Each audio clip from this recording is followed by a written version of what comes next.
Cambridge Practice Tests for IELTS 1 by Vanessa Jakeman and Claire McDowell. Published by Cambridge University Press, 1996. This recording is copyright. Cassette 1, Side 1. Practice Test 1. You will hear a number of different recordings, and you will have to answer questions on what you hear.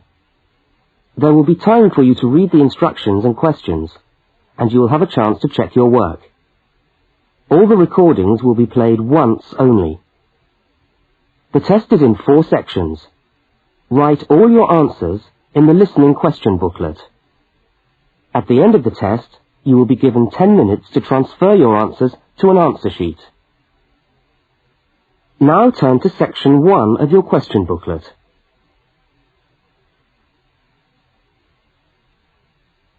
Section 1. You will hear a telephone conversation between a woman and a police officer. First, look at questions 1 to 5. For each of the questions, 4 alternatives are given.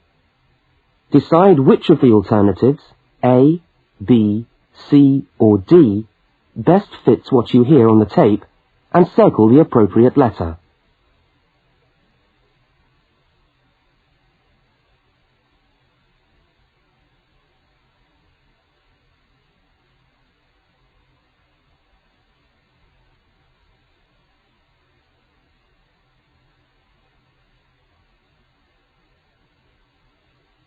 You will see that there is an example which has been done for you.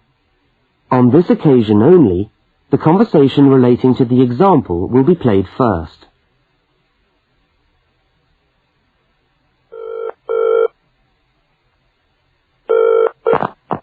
Good evening, City Police Station. Can I help you? Oh, hello. I'd like to report a stolen briefcase, please. Just a minute and I'll put you through. The woman says she wants to report a stolen briefcase, so A has been circled. Now we shall begin. You should answer the questions as you listen, because you will not hear the recording a second time. Now listen carefully to the first part of the conversation, and answer questions 1 to 5.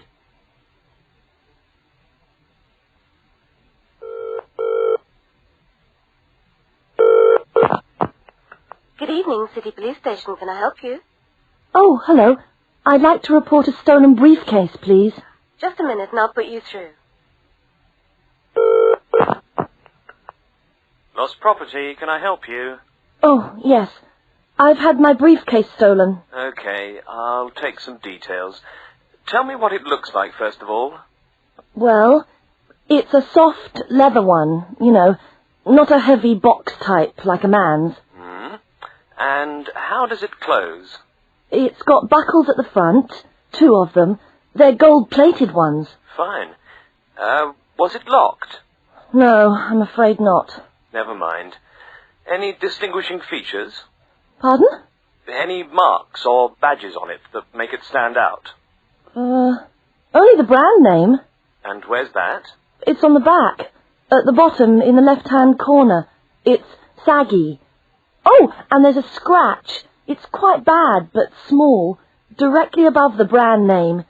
I did it recently, putting it on my bike. Right, got that. So, what did you have inside the briefcase? Well, all my papers from college. It's so frustrating, but thank goodness for computers. I haven't lost them completely. Yes, you're lucky. I had my wallet in my pocket, so I didn't lose that. But there were also my pens, which I got for my birthday, and a novel I was planning to read on the train. Right. Where exactly did you lose the briefcase? Well, I couldn't believe it. I was standing on the platform. It was right next to me. You were holding it? I'd just put it down on the floor, but I could almost feel it beside me. I was watching for my train because sometimes it comes early, and then next time I looked, my briefcase wasn't there. And what time was this? It must have been about 5:20. No, a bit later. I'd say 5:30 because it was just getting crowded and the train normally comes at about 25 to 6. Before they continue their conversation, look at questions 6 to 10.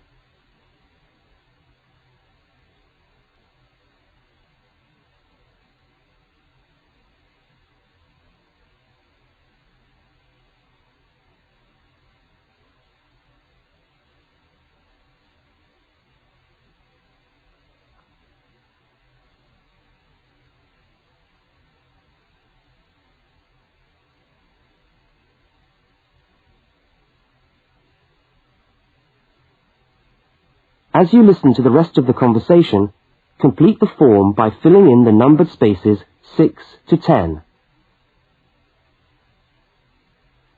Right. If you'll just give me some personal details. Yes. What name is it? I'm Mary Prescott. Can you spell that? Yes, it's Prescott.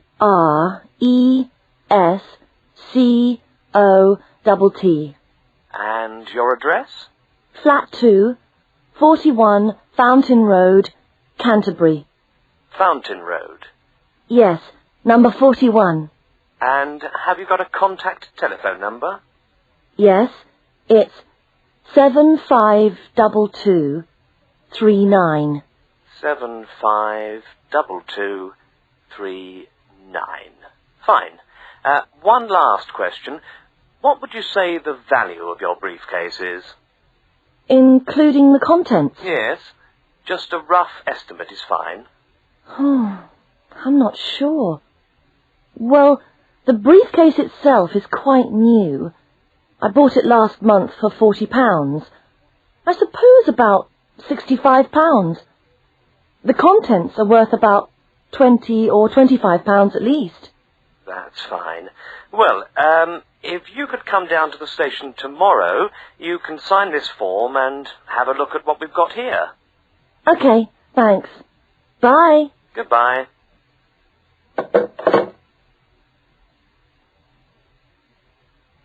That is the end of section 1. You now have half a minute to check your answers.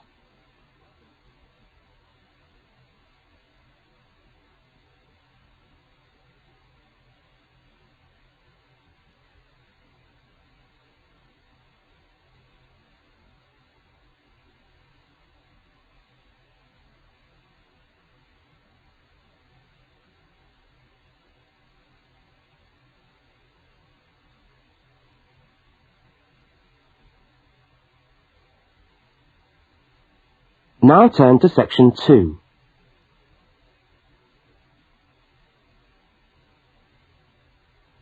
Section 2. You are going to hear a news report from an Australian radio program. First, you have some time to look at questions 11 to 13.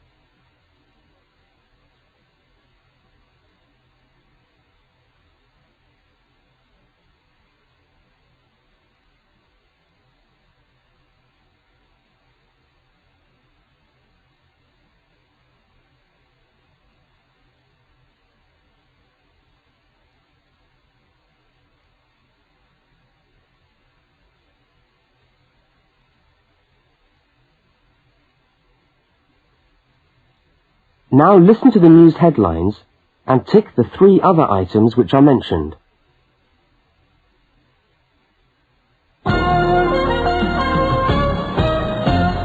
This is the 6 o'clock news for Tuesday the 25th of November. And first the headlines. The Prime Minister has promised to help the drought-stricken farmers in the northern part of the country who haven't seen rain for nearly 2 years. And in Sydney, a group of school children are successfully rescued from a plane which landed in the sea shortly after takeoff. Transport workers are on strike in Melbourne over a pay claim, and the strike looks set to spread to other states. And on a fashionable note, there's to be a new look for the staff of Qantas, Australia's national airline. Now you have some time to look at questions 14 to 21.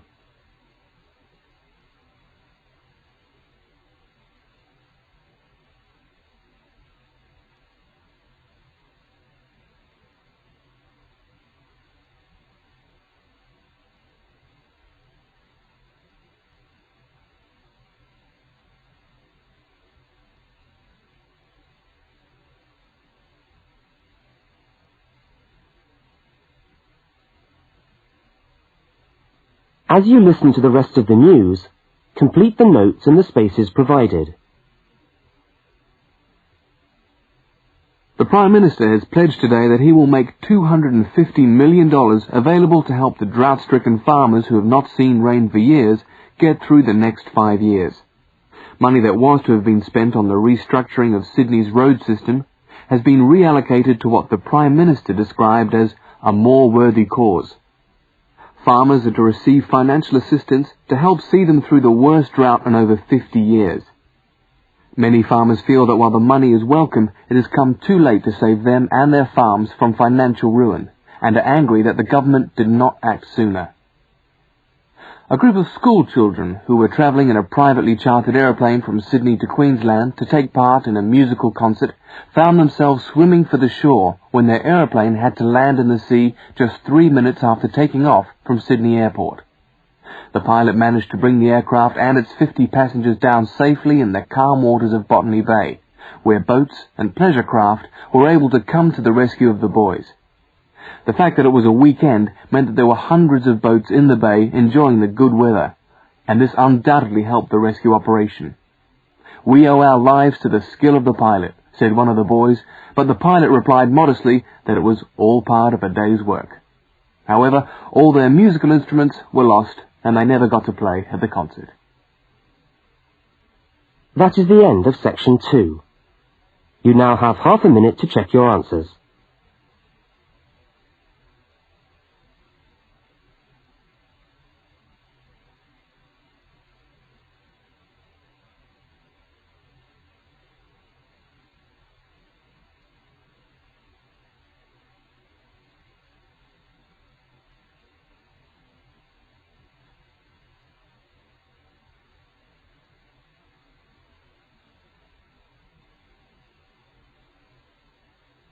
Now turn to section 3.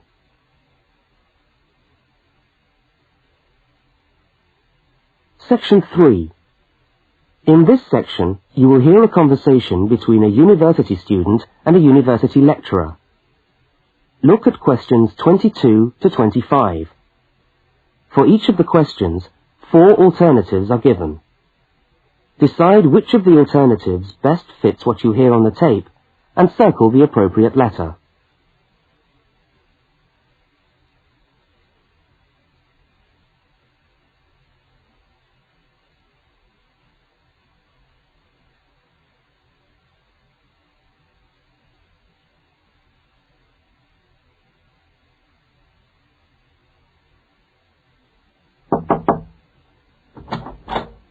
Hello. Can I come in? Oh, yes, come in. How can I help you? I was looking for the economics office. I've been all over the arts faculty building looking for it, but I could only find the School of Accounting and Economic History. Is this the right place? Yes, this is the School of Economics. Oh, good. I'm a new student, and I was wondering if someone could give me some information. Well, I might be able to help. I lecture on that program. What do you need to know? Oh, quite a few things, actually. Firstly, how many lectures a week do I have to attend? Well, the Economics 1 course is a double unit. So there are 2 lectures a week and 1 tutorial. Oh. The lectures are scheduled for Tuesday and Thursday. What time? Let me see. This information is all in the handout, which you should have received yesterday at the orientation meeting. Was there a meeting yesterday? I didn't know about that. No one mentioned... Yes, there was. But never mind. Now, lectures are at 4 in the afternoon. Oh, 4's a bit late. I've got a part-time job that starts at 4:30. Well, you can't be in 2 places at once, can you? And attendance at lectures is necessary. We expect at least 90% attendance at this university, you know. 90%? That's high. Do they enforce that rule? Yes, we do. We're pretty strict about it, actually. And what times have been set down for the tutorials? Do you have that information? That's a very well-attended course, so there's a number of tutorial times. Monday, Wednesday, and Friday, all at 9 o'clock. Yours will be allocated at the first lecture. Can't I choose the time? Maybe, maybe not. You'll have to talk to the lecturer on the course. Dr. Roberts is his name. Oh, okay.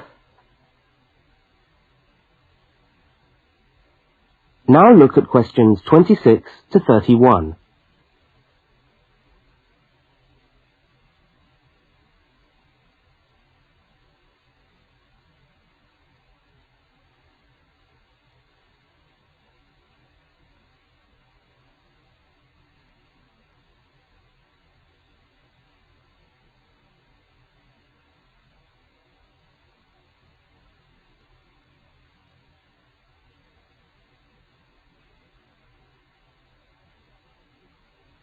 As the conversation continues, complete the notes in the spaces provided.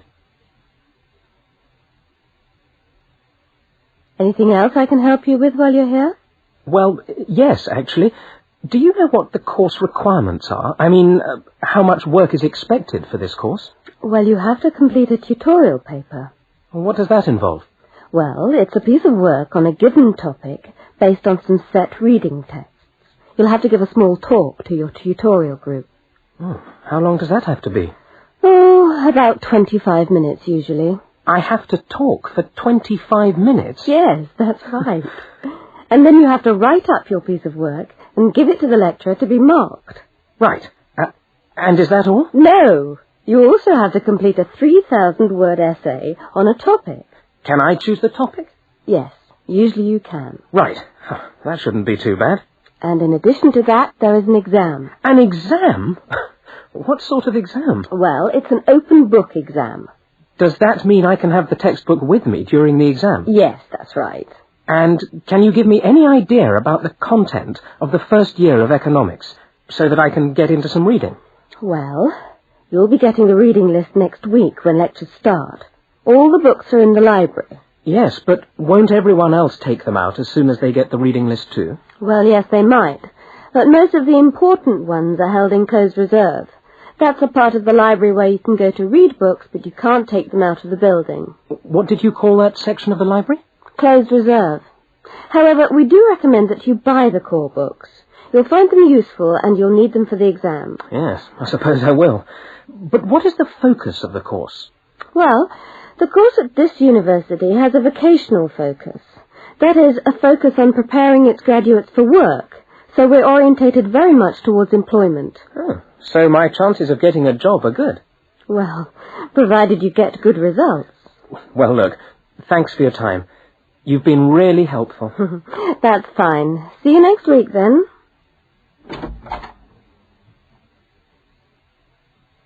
That is the end of section 3.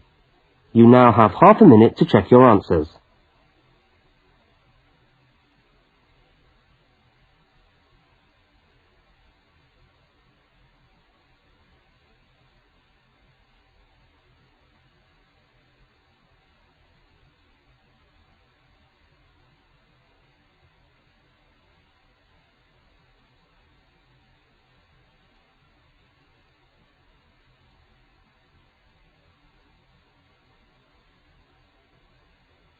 Now turn to section 4.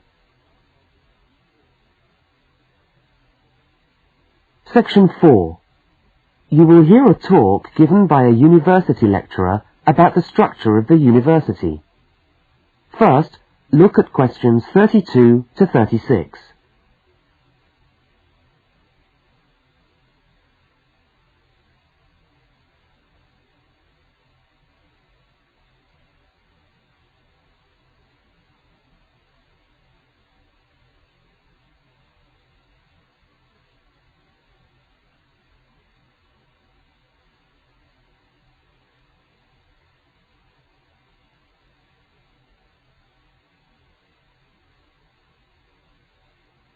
Now listen and answer questions 32 to 36.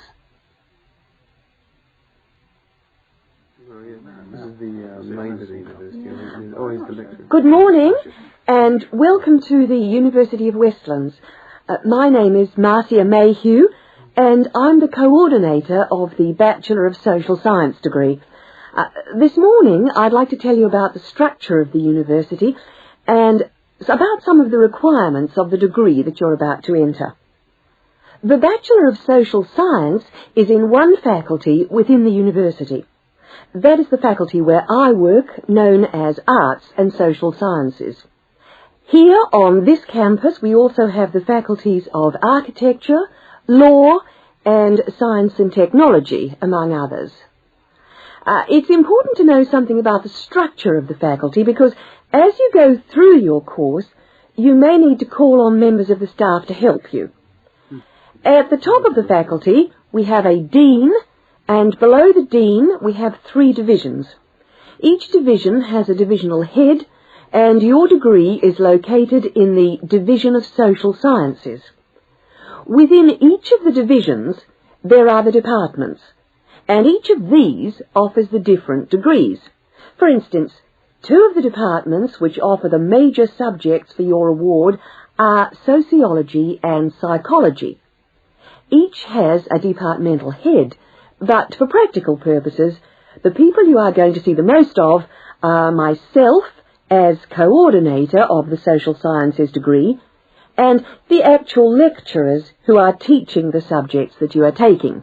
For instance, in the first semester, you'll be doing 4 subjects: psychology, sociology, history, and economics. If you have any problems or difficulties, not that I'm anticipating you will, but you never know, then you should go and see your lecturers. For instance, you may find that you can't meet a deadline for an essay, or perhaps you're having problems with attendance. These seem to be the 2 most common problems that students face.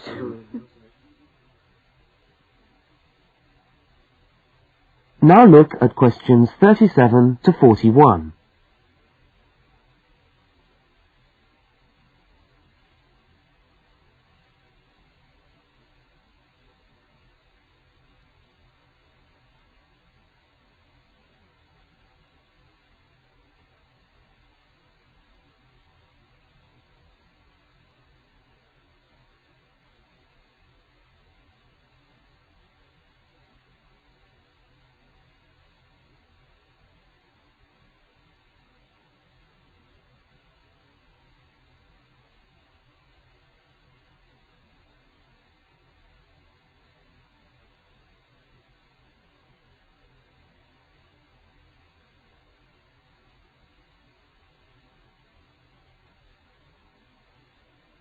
As you listen to the rest of the talk, answer the questions 37 to 41. If your lecturers are unavailable, you can always come and see me in my office. I'm available on Wednesday and Thursday mornings and on Friday afternoons. Outside these hours, perhaps you could ring the secretary and make an appointment. Now, you'll note that all of the subjects which you undertake in the first year are composed of lectures and tutorials.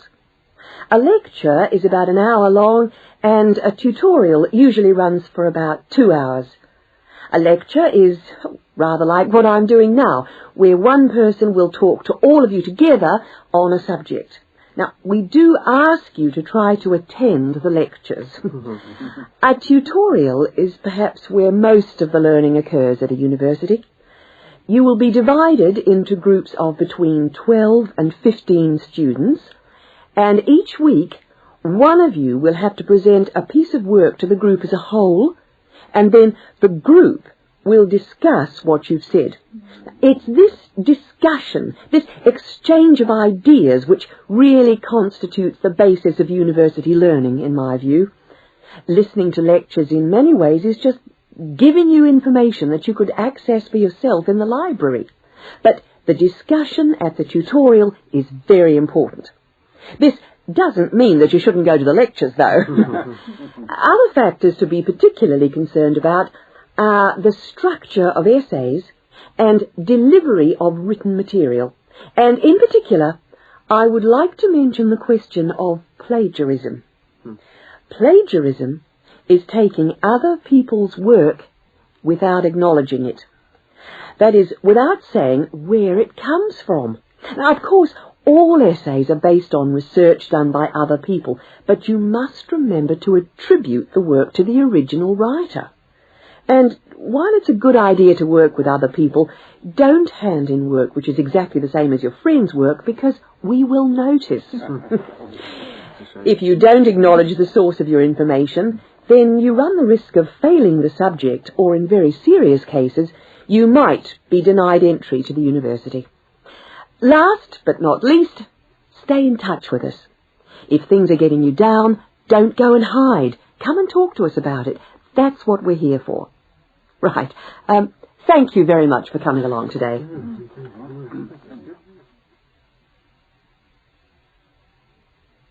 That is the end of section 4. You now have half a minute to check your answers.